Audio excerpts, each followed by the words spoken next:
पिछली वीडियो में हमने श्री कृष्ण के जन्म के बारे में बात करी। श्री कृष्ण का जन्म कब, कैसे और कहाँ हुआ। मथुरा में अत्याचारी कंस का आतंक बढ़ता ही जा रहा था, तो भविष्यवाणी हुई कि उनकी बहन देवकी का 8वां पुत्र उनका वध करेगा। इसीलिए कंस ने देवकी और वासुदेव को कारागार में बंद कर दिया और उनके एक एक करके 7 बच्चों का वध कर दिया।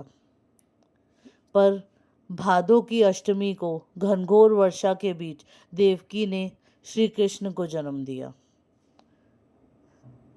जन्म होते ही वासुदेव ने नवजात कृष्ण को टोकरी में रखा और यमुना के उफनते जल को पार कर गोकुल में नंद बाबा के घर पहुंचे और वहां पर उन्हें दे आए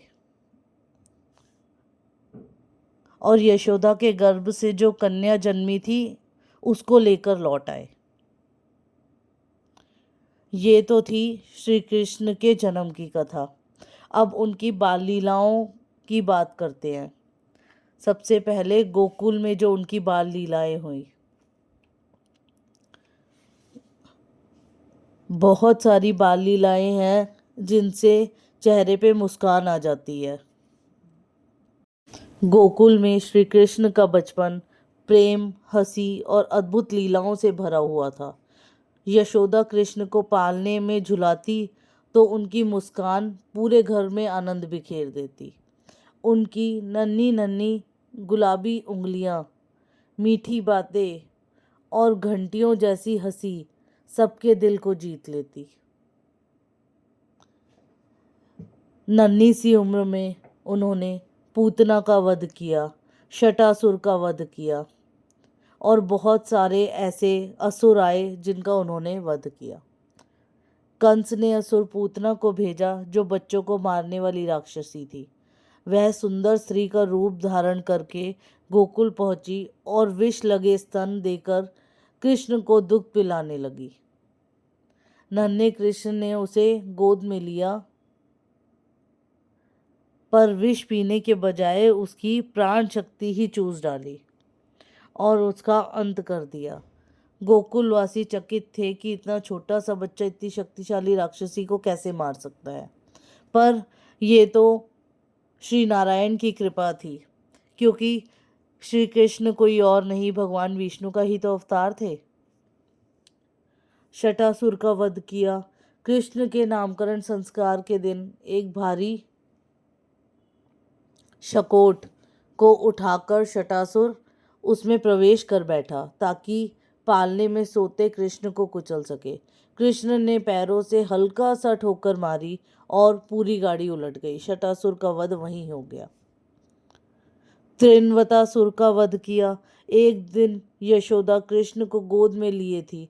अचानक त्रिनव्रत नामक तूफान रूपी असुर आ गया। वह कृष्ण को उठाकर आकाश में ले गया, परंतु कुछ ही क्षणों में कृष्ण भारी होते चले गए और असुर नीचे गिरकर मर गया।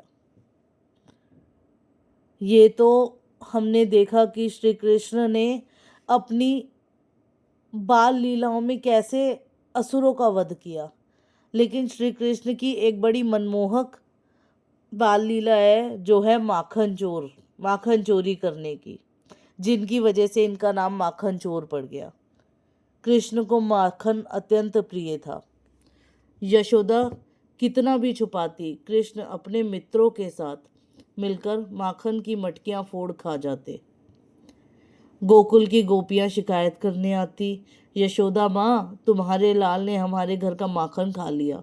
यशोदा मुस्कुराकर कहती, मेरे लाला तो मासूम है, ये सब तुम लोगों का भ्रम है। पर जब उन्होंने कृष्ण को माखन मिश्री से लिपटा देखा, तब उन्हें गोपियों की बात पर विश्वास हुआ। इसके अलावा भी और बाल लीलाएं हैं, जैसे श्री कृष्ण के मुंह में पूरे ब्रह्मांड के दर्शन हुए थे। एक दिन कृष्ण माखन खाते पकड़े गए। यशोदा ने डांटते हुए कहा, मुंह खोलो। श्री कृष्ण ने वो माखन नहीं, मिट्टी खाई थी। कृष्ण ने जैसे ही मुंह खोला तो यशोदा माँ को पूरा ब्रह्मांड, चंद्रमा, सूर्य, तारागण, पर्वत, नदियां, सब कुछ उनके मुख में दिखाई दिया।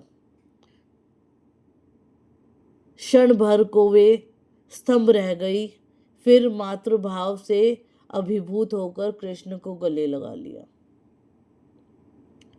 कृष्ण ने वृंदावन में भी बहुत सारी लीलाएं की हैं। कालिया नाग का दामन, यमुना में कालिया नामक विषैला नाग रह करता था। उसके जहर से जल काला हो गया था और पशु पक्षी मरने लगे। कृष्ण कूद कर नदी में उतरे और नाग ने अपनी फुफकार से कृष्ण को घेर लिया। तब कृष्ण कालिया के फन पर चढ़ गए और मधुर नृत्य करने लगे। नाग विवश होकर समर्पित हो गया। कृष्ण ने उसे आदेश दिया कि वह यमुना छोड़कर समुद्र में चला जाए। गोवर्धन पूजा और इंद्र का गर्व भजन। कृष्ण ने गोकुल वासियों को समझाया कि हमें वर्षा के देव इंद्र की नहीं, गोवर्धन पर्वत की पूजा करनी चाहिए, जो हमें चारा, वन, जल और संरक्षण देता है। इंद्र क्रोधित होकर मूसलाधार वर्षा ले आए। तब कृष्ण ने अपनी छोटी उंगली पर 7 दिनों तक गोवर्धन पर्वत को उठा लिया और सबको बचा लिया। इंद्र का गर्व भंग हुआ और इंद्र देवता ने क्षमा मांगी। और भी मनमोहक लीलाएं, जैसे कि कृष्ण का बांसुरी बजाना और रास लीला करना। कृष्ण की बांसुरी की धुन सुनकर गोपियां, गायें, पक्षी, वृक्ष सब मोह में पड़े जाते थे। कृष्ण की बांसुरी से निकलती मधुरता और दिव्यता ने वृंदावन को प्रेम में बना दिया। रात्रि में गोपियों के साथ उनकी रासलीला दिव्य प्रेम का शाश्वत प्रतीक है, जहां आत्मा का मिलन परमात्मा से होता है। इसी का एक उदाहरण निधि वन भी है, जो आज वृंदावन में बहुत प्रसिद्ध है। बाल कृष्ण की लीलाएं सिर्फ कथाएं नहीं है, बल्कि धर्म, प्रेम, करुणा, साहस और आनंद के दिव्य संदेश हैं। हर लीला एक शिक्षा देती है कि दिव्यता हर हृदय में बसती है और प्रेम ही संसार का सबसे बड़ा बल है। प्रेम से बड़ा कुछ नहीं।